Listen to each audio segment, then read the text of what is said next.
صلى الله عليه وسلم وشر الأمور محدثاتها وكل محدثة في دين الله بدعة وكل بدعة ضلالة وكل ضلالة في النار.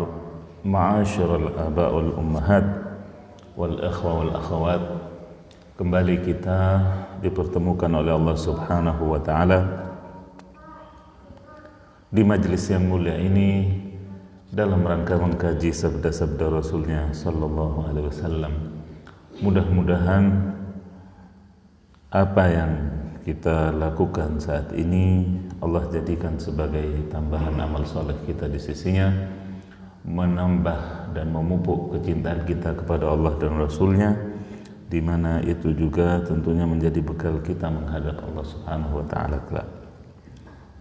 Jamaah yang dirahmati oleh Allah, pada kesempatan yang lalu kita telah sampai pada bab tentang menghajar atau mengisolasi atau mendiamkan saudara kita.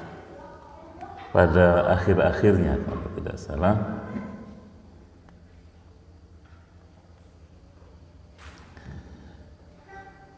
yaitu pada riwayat dari Hisham bin Amir al-Ansari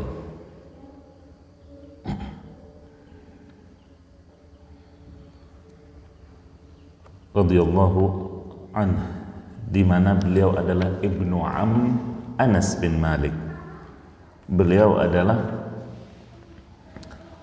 saudara sepupu putra pamannya sahabat yang mulia Anas bin Malik, ajudan Nabi Sallallahu Alaihi Wasallam.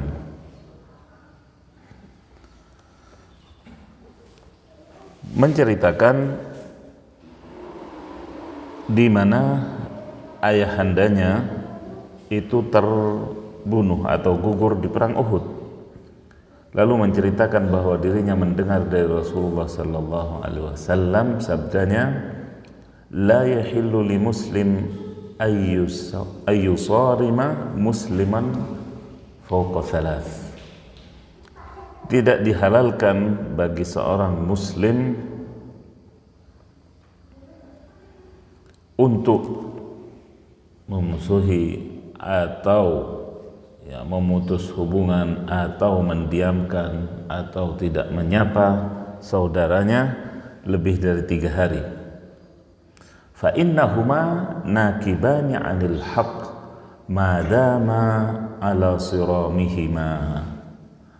Dan dua-duanya, baik yang memulai ataupun yang mengikuti, baik yang menggagas ataupun yang ikut mengiyakan, dua-duanya melenceng dari kebenaran. Nakibani 'anil haqq, yaitu melenceng dari kebenaran selama keduanya berbuat demikian, artinya tidak saling menyapa.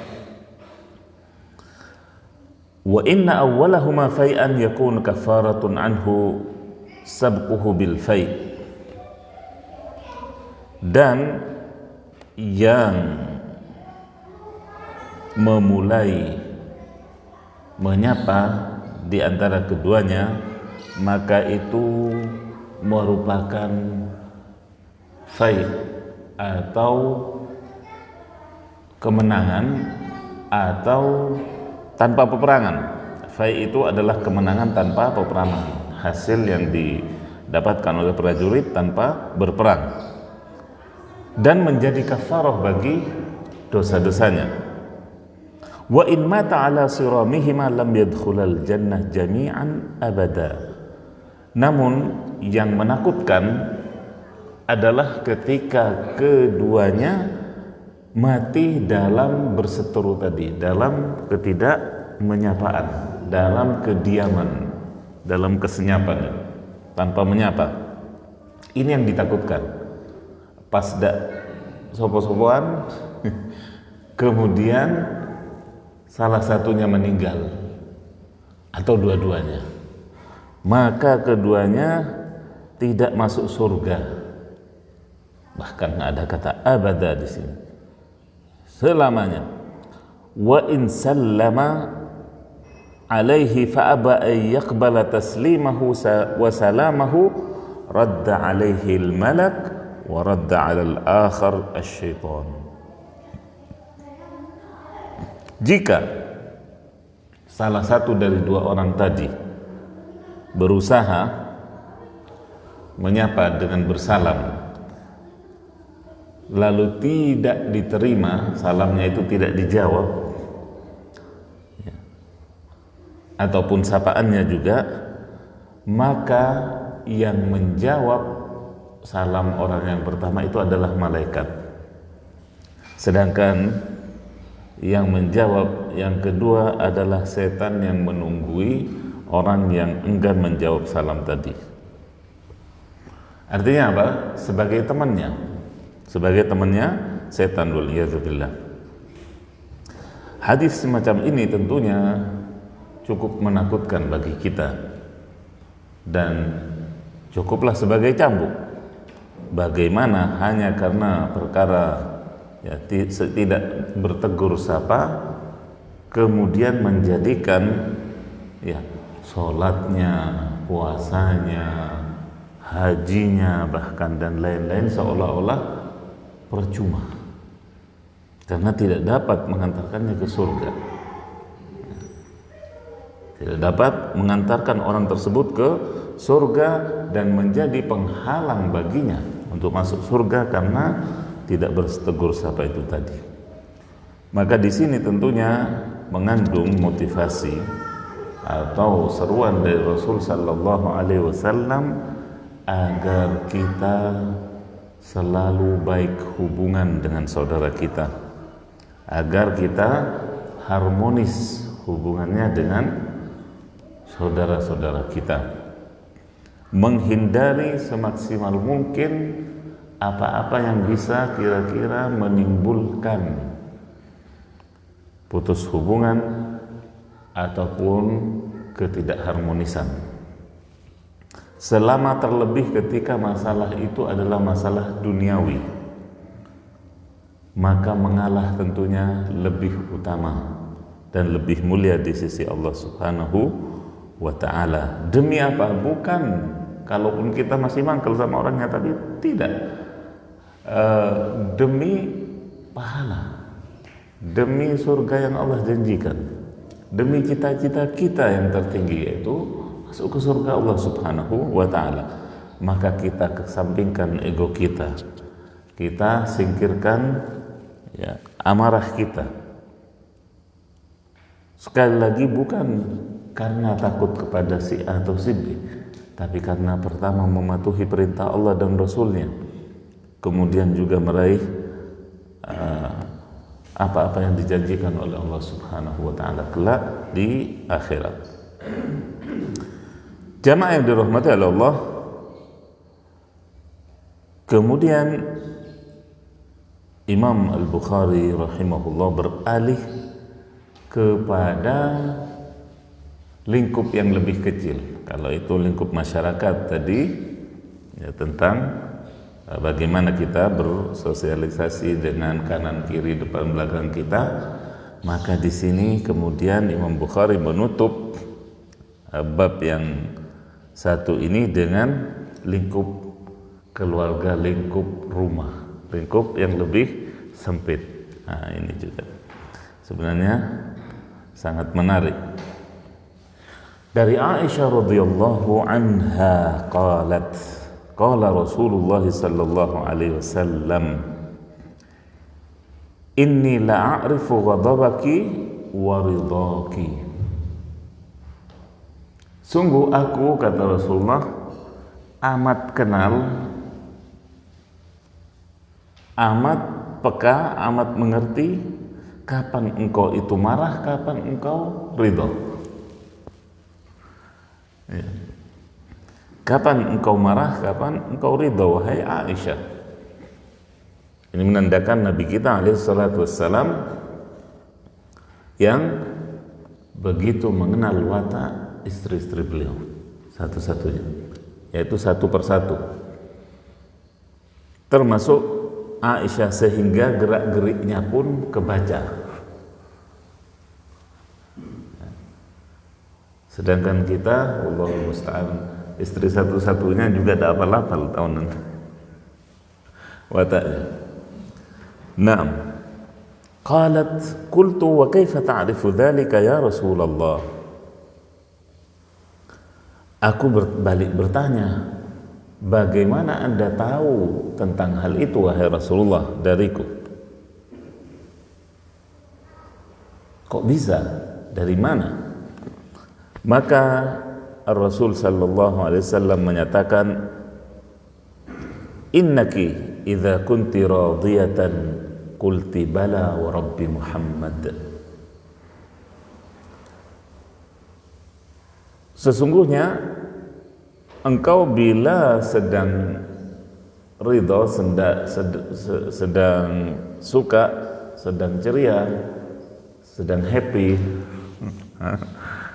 sedang gembira, engkau akan membenarkan omonganku ataupun juga percakapan denganku dengan mengatakan benar, tentu, pasti demi Rabbnya Muhammad, demi Rabbnya Muhammad, yaitu demi Allah. Dan wa idza kunti sakhitah, apabila engkau sedang marahan, sedang ngambek, sedang ngambek, maka qultila wa rabbi Ibrahim, engkau akan mengatakan tidak, ini tidak, itu tidak, ini tidak, dan juga mengatakan demi Rabb Ibrahim. Bedanya sama yang pertama apa? Yang pertama Rabbi Muhammad, demi Rabbnya Muhammad. Yang kedua kalau lagi marahan demi Rabbnya Ibrahim. Padahal sama-sama yang dituju adalah Allah Subhanahu, Allah Jalla wa Az. Yang dituju dari sumpahnya ini semuanya adalah demi Allah maksudnya. Cuma ungkapannya divariasikan. Apa tujuannya? Qalat ajal, kata Aisyah, qultu ajal lastu uhajir illa ismak. Benar saja yang Anda utarakan, Anda tuturkan wahai Rasulullah, aku tidak mampu menjauhi kecuali hanya namamu. Aku tidak mampu menjauhimu kecuali hanya namamu. Maksudnya apa? Meskipun sedang dongkol Aisyah, tapi harus melihat Rasulullah. Nah, itu cintanya, subhanallah ya, cinta yang luar biasa, yang dihindari hanya namanya, tapi ya orangnya, tapi gerak-geriknya harus dilihat. Dan itulah keajaiban wanita. Kalau ini dalam cinta yang halal, dalam cinta yang haram pun, ketika Imratul Aziz atau yang biasa dikenal atau disebut Zulaikha, karena cintanya yang keliru kepada Yusuf, dia bahkan juga mengarahkan suaminya untuk apa? Untuk memenjarakan Yusuf, tapi agar tidak dibunuh. Makanya dia mengusulkan ya, apa yang bisa engkau lakukan kepada orang yang hendak berniat buruk kepada istrimu, kecuali illa ayyusjana aw adzabun alim, kecuali engkau penjarakan atau engkau siksa, tapi jangan dibunuh maksudnya. Makanya kemudian suaminya pun memenjarakan Yusuf, sehingga kapan-kapan Zulaikha bisa nyelinap dan menyambangi Yusuf. Nah, di sini sekali lagi Aisyah radhiyallahu anha menunjukkan juga keutamaan akhlaknya dan keutamaan kedudukannya di sisi Rasulullah sallallahu alaihi wasallam. Keutamaan beliau di mana dalam keadaan dongkol, dalam keadaan jengkel ataupun sesuatu mungkin yang tidak dipenuhi atau ditunda pemenuhannya oleh suaminya, tidak menjadikan hal itu kemudian beliau memberontak ataupun membangkang ataupun nusyuz, menghindari pelayanan terhadap suaminya. Terbukti di sini beliau akui, lastu uhajir illa ismak, aku tidak mampu menjauhimu kecuali hanya namamu yang bisa aku hindari. Karena memang kebiasaan Nabi alaihi salatu wassalam adalah dalam kesehariannya beliau memantau semua istri-istrinya, kemudian yang menjadi gilirannya di malam itu dijadikan sebagai orang terakhir atau istri terakhir yang kemudian di situ beliau menginap.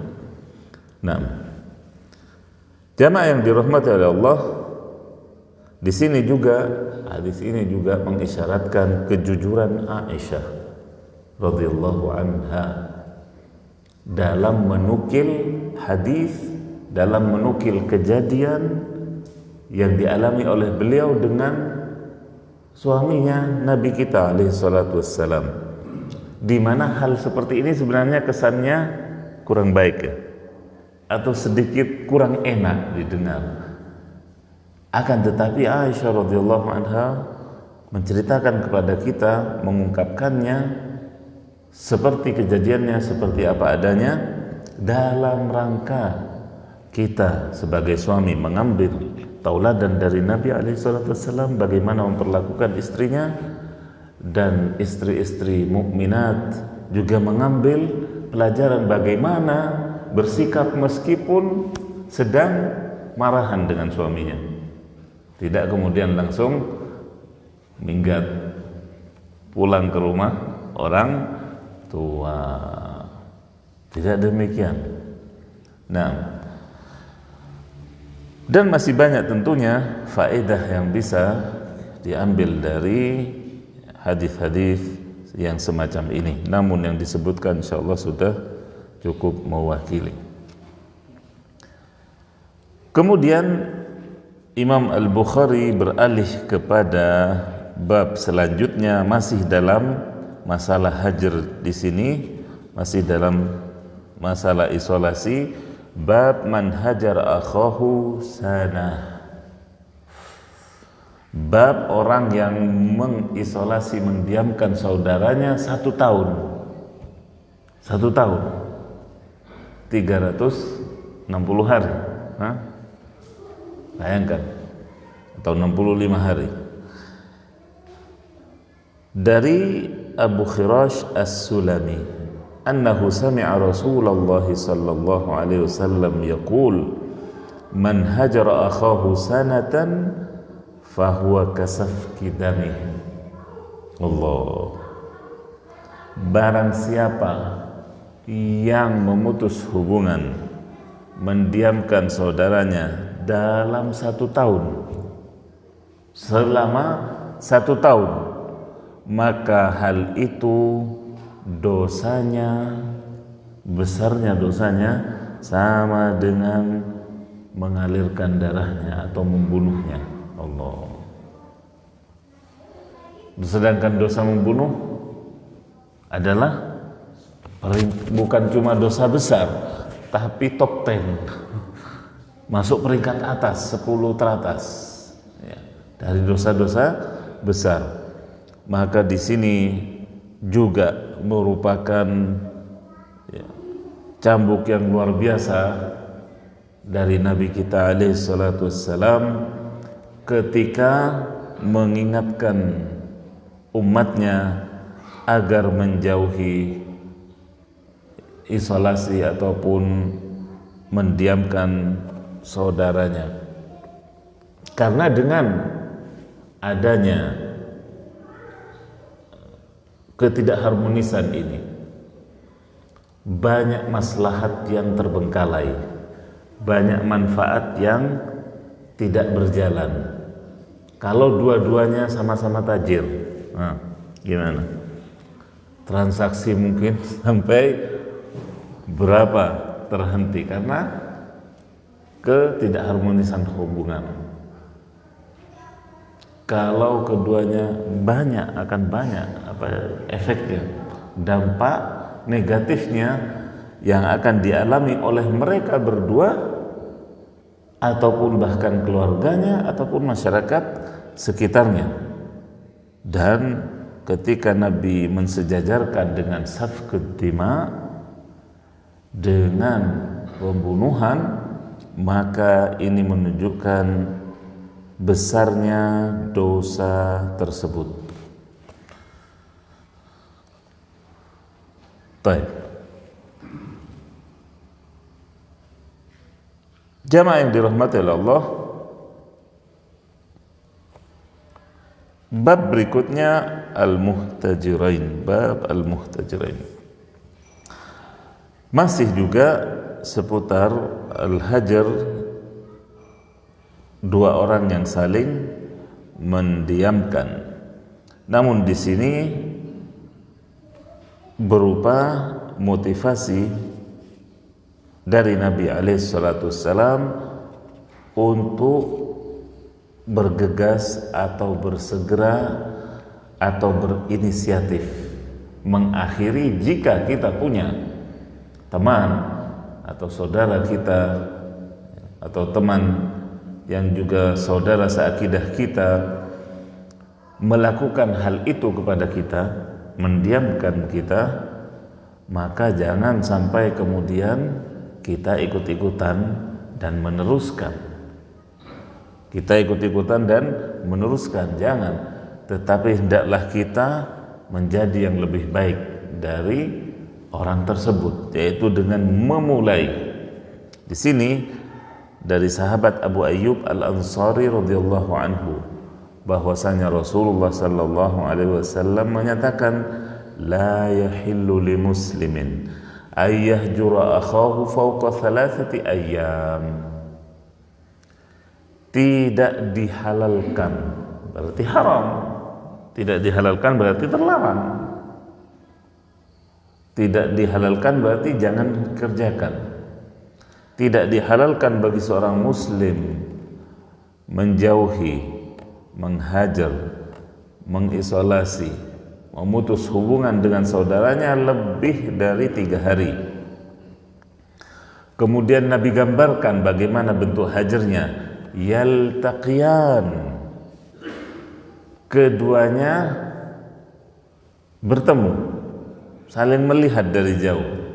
Misalnya dekat Muhammad Sobri sini, kalau dilanjutkan dari satu dari sana, satu dari sini, kalau dilanjutkan ketemu di sini, tapi ada gang ke sana, milih ngiri dalam rangka apa? Tidak papasan dengan si fulan. Ini maksudnya yaltaqiyan fayu'ridu hadza wa yu'ridu hadza.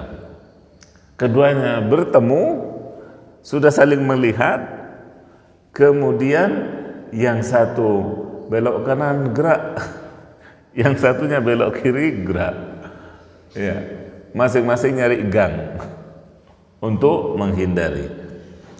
Maka kata Nabi, wa khairuhuma alladhi yabda'u bis-salam. Dan yang terbaik dari dua orang yang demikian adalah yang mengucapkan salam, yang mulai mengucapkan salam. Terlebih jamaah yang dirahmati oleh Allah adalah ketika itu saudara kita seakidah, seagama, juga saudara kita, lebih-lebih sedarah daging, serahim. Berapa banyak kejadian ya. Tapi saya kalau yang di sini belum pernah melihat videonya atau kejadian nyata. Kalau di Arab itu ada kejadian teman mengirimkan bagaimana ya ketika di kuburan saudaranya dikubur itu baru ngerasa himpitan, sesaknya dadanya, penyesalannya bagaimana, kenapa dia sampai, kalau ini 1 tahun, ada yang 5 tahun, 10 tahun, 15 tahun. Dari anaknya tidak ngerti apa-apa sampai anaknya besar, sampai ngerti kalau abahnya dengan pamannya itu tidak nyapa. Wah, ini bahaya sekali. Allahu musta'an. Ya. Sampai kemudian kuburanlah yang memisahkan. Allah. Nah, maka yang demikian hendaklah menjadi ibrah, menjadi pelajaran bagi kita. Jangan sampai, sekali lagi, jangan sampai maut yang kemudian menjadikan pemisah atau menjadi pemutus hubungan dan juga perkara, karena nantinya akan berlanjut di mahsyar, di akhirat akan berlanjut, entah itu karena masalah harta waris, entah itu hanya karena masalah sengketa ini dan itu, wallahu musta'an. Maka yang terbaik adalah ketika yang memulai menyapa dengan salam. Dan berapa banyak juga kejadian justru ya karena gengsi itu tadi. Ya subhanallah, ada kejadian lain juga, kejadiannya juga di kuburan, akan tetapi Allah bukakan hati keduanya ketika keduanya mengantarkan jenazah orang dekat mereka. Dua orang yang tahunan tidak menyapa, kemudian ketika melihat maut, ketika melihat kuburan, dan ini faedahnya, di antara faedah ziarah kubur adalah apa? Tudzakirukumul maut, kata Nabi. Ziarah itu mengingatkan kalian akan maut. Ketika di luar area kuburan, ya, dengan fasilitas dunianya terlena, dengan kemapanannya terlena. Tapi begitu ngelihat 1 meter kali 2 meter, 1 kali 2 itu rumah masa depan bersama, kemudian di situ rahbah, ya, takut kepada Allah Subhanahu wa taala muncul. Kemudian keduanya ya saling memulai bersalam, kemudian selesai pertikaiannya karena melihat lubang liang lahat itu tadi. Ketika kemudian mata dan hatinya hadir, karena sebagian juga peziarah atau pengantar ke kuburan hadir dengan fisiknya saja, sementara hatinya tetap lalai. Tapi ini hadir dengan hati dan pikirannya, maka Allah Subhanahu wa taala bukakan pikiran dan hatinya, sehingga kemudian sampai kepada inisiatif untuk mengakhiri, membuang ego keduanya, kemudian melakukan islah hubungan, memperbaiki hubungan.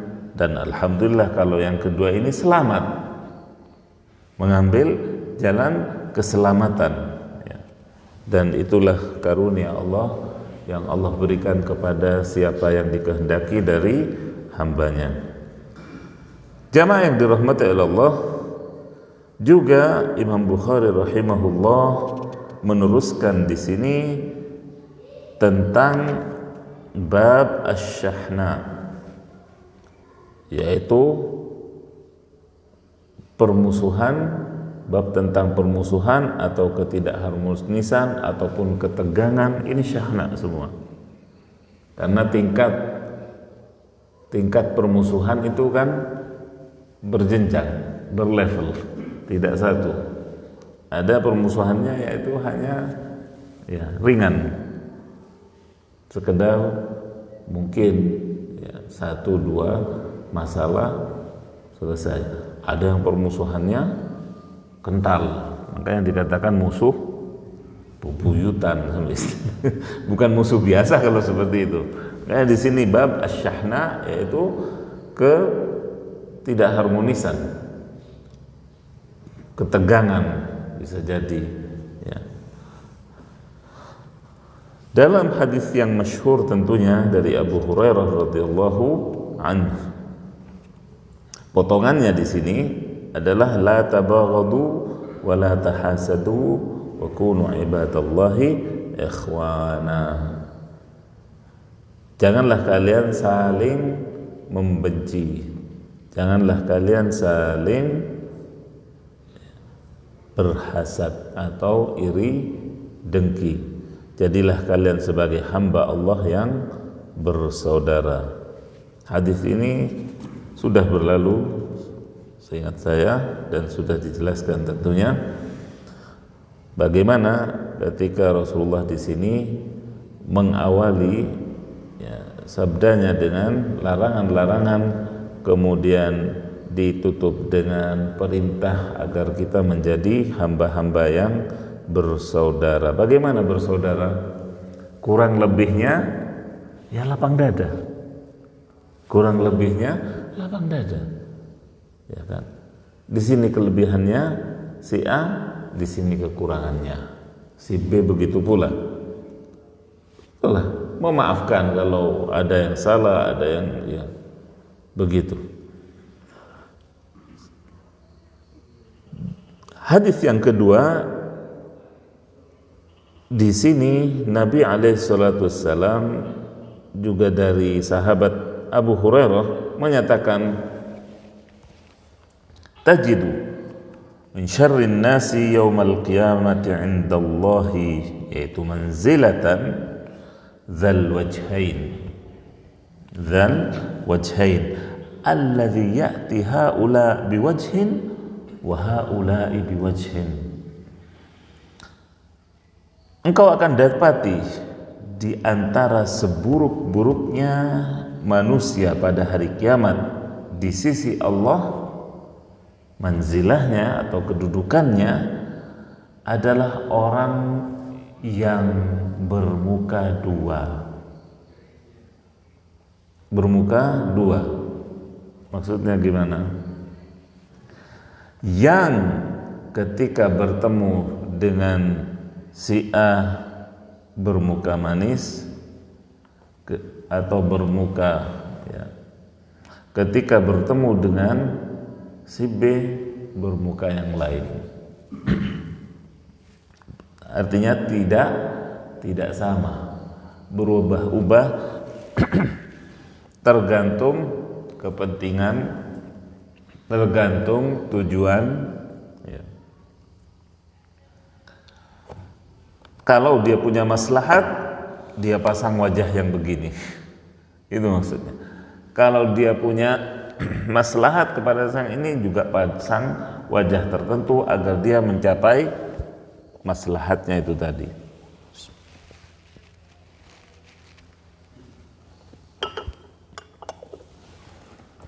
Agar dia mendapatkan apa yang dia inginkan. Maka yang demikian tentunya menandakan orang yang tidak punya jati diri, orang yang tidak punya prinsip, ya kan? Orang yang sangat memburu dunia atau budak dunia. Itu biasanya seperti itu.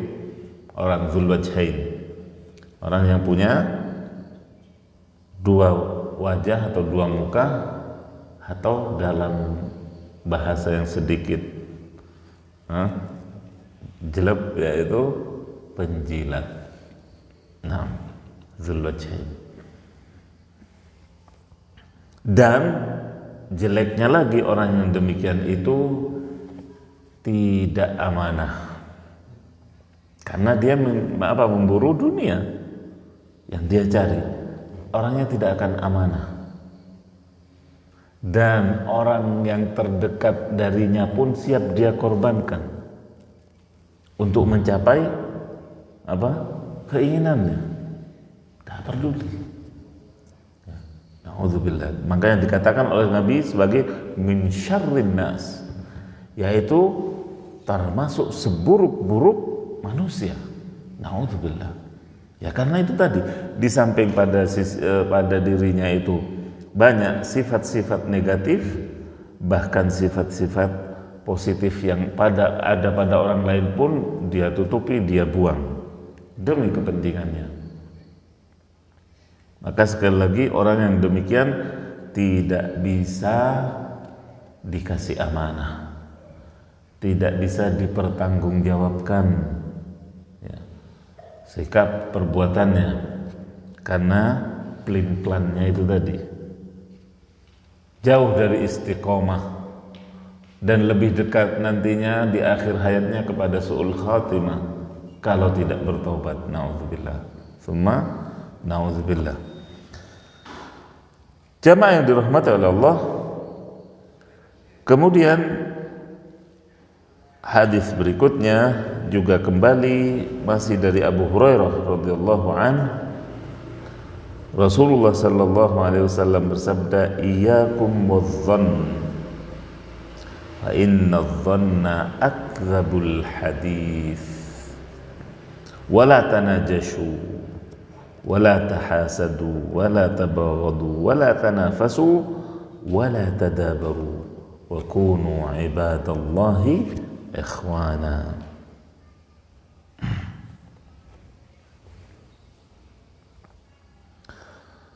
Di sini Nabi memperingatkan kita, bahkan dimulai startnya dari gerak hati dan pikiran kita, dari alam bawah sadar kita barangkali di waktu-waktu tertentu.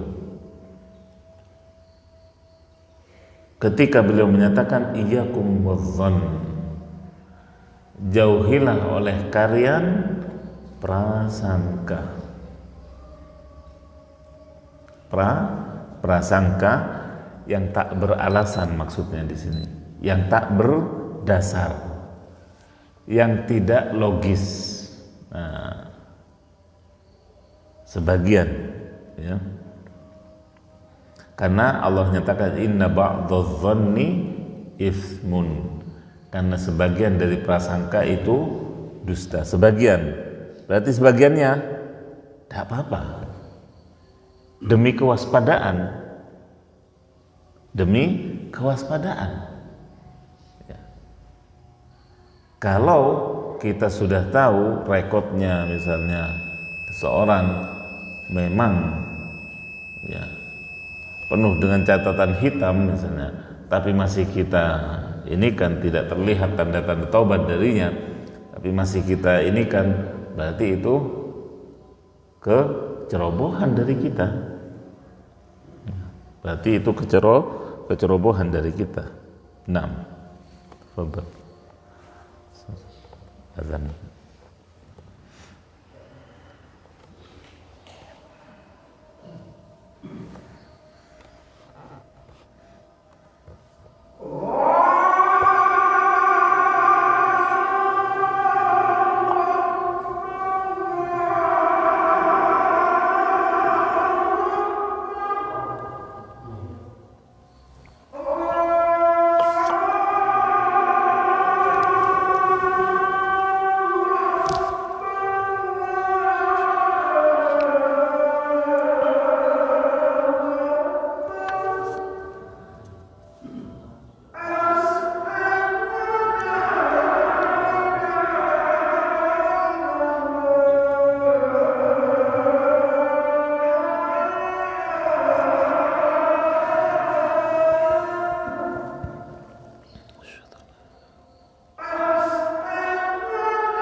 Kita lanjutkan sedikit. Fa inna dhanna akdzabul hadits. Sesungguhnya yang namanya adh-dhann, prasangka, itu adalah sedusta-dustanya hadis atau ungkapan atau percakapan. Karena datangnya dzan biasanya juga ditunggangi oleh setan. Ditunggangi oleh setan. Nah, ketika tanpa alasan, tanpa angin, tidak ada ombak, ada saudara kita misalnya berkunjung atau datang kepada kita, mau pinjam uang nih, misalnya. Ya, yang seperti ini itu adalah adh-dhann. Ini adalah adh-dhann yang bisa masuk dalam akdzabul hadits, sedusta-dustanya ya, ungkapan atau percakapan ataupun kejadian. Wala tanajashu, ini juga penting, dan janganlah kalian melakukan najash. Najash ini adalah bukan najis tapi najish, shin. Najshun. Najshun ini adalah bentuk, salah satu bentuk trik atau tipuan, dalam perdagangan atau jual beli, di mana seseorang yang tidak tahu harga itu berusaha ditawarkan kepadanya harga suatu barang dengan tujuan untuk menjebaknya. Kurang jelas ya kan? Misalnya ada tanah di situ dijual kan? Ketemu calon pembeli dan calon penjual, kemudian ini harganya sekian, 100 juta misalnya. Kemudian datanglah temannya si penjual,